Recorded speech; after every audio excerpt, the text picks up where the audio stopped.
Joining me right now is Michigan Congressman John James, a member of the House Foreign Affairs, Transportation and Infrastructure Committees. He's also an Iraq War veteran. Thank you so much, sir, for your service to our great country.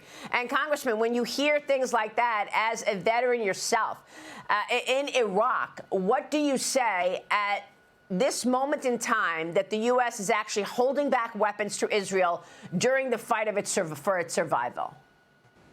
It's frightfully naive of the administration, and it's cowardice in the face of the enemy.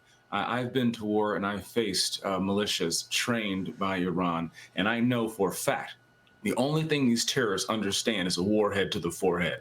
This administration is negotiating with terrorists, and that leads to more American lives in danger. Under this administration, it's open season on America. I'm old enough to remember back when we didn't negotiate with terrorists, but the only people we were negotiating with during the Trump administration was normalizing relations between Arabs and the Israelis. What we were doing was moving the embassy from Tel Aviv to Jerusalem. We were doing things to cause peace in the Middle East under President Trump's leadership because the world respected the United States of America. Under this confused old man, the world is backing away from America, and Americans are less safe. I got to tell you, I think this is becoming a red line for Jewish voters and even independent voters, because they see that now is not the time to hold back weapons to Israel, especially in the face of all of these protests underway. We've got live pictures right now at the University of Pennsylvania. Protesters are on the ground again, and they are fighting to stop any relationship between the University of Pennsylvania and Israel. And now is the time that Joe Biden says we're not going to send weapons there. Does that suggest he's siding with these protesters who are being arrested right now? Look, these liberal professors have been sowing these seeds of chaos for decades, and now we're surprised. They've been teaching generations of young kids that the Constitution is broken and that capitalism is evil. And now we're surprised when they're chanting death to America. I'm telling you, our enemies are sowing the seeds that have, they're reaping the harvest. They're reaping the harvest from the seeds that have been sown from these liberal campus administrators who don't know how the real world works.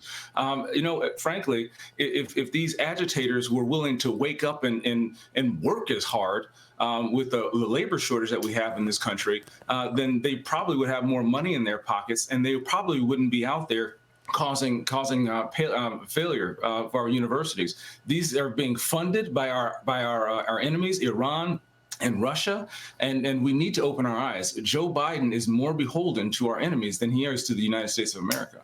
So White House National Security Communications Advisor John Kirby is doubling down now on Biden's ultimatum.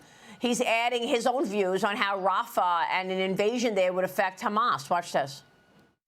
I think the president was crystal clear last night that if they do smash into Rafah, go in and invade in a major way, then he's going to have to make future decisions. But again, we hope it doesn't come to that. Our view is that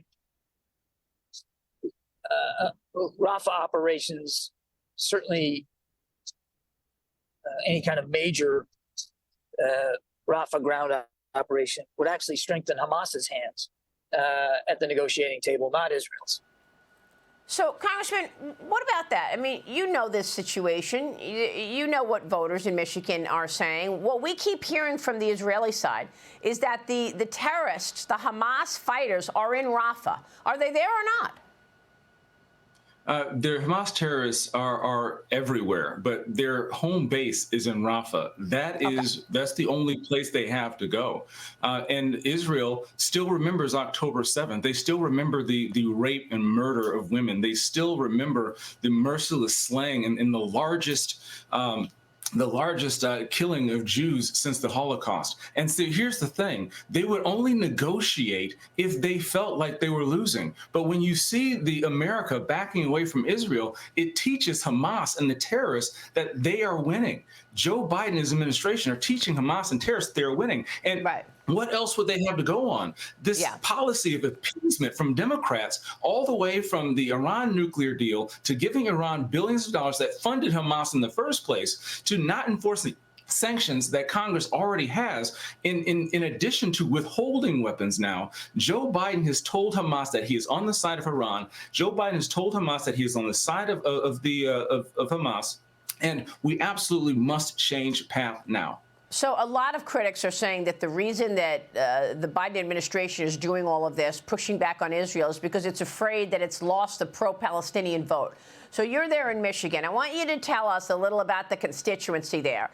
Do you feel that the Michigan voter or some Michigan voters are mad about the Israeli situation and that he's lost the pro-Palestinian vote? Because they say that's all this is about, that it's not even about the wherewithal of these weapons and what Israel needs. It's about Joe Biden losing the pro-Palestinian vote in Michigan and Minnesota. Look, I mean, it's tough to see it as very much else than politically motivated. Joe Biden is good at one thing. I mean, how do you alienate Jewish voters and Muslim voters at the exact same time? He's literally that bad. But the reason why Michigan voters are most ticked off at Joe Biden is his policies are failing. His policies have caused inflation that are pushing prices too high for everyone else. And Joe Biden, I think, cares more about keeping his power than standing by our allies, and that should be disqualifying for re-election. Well, that's quite discouraging. Congressman, it's good to see you this morning. Thanks very much. We'll keep on it. John James joining us this morning in Michigan. Thank you, sir.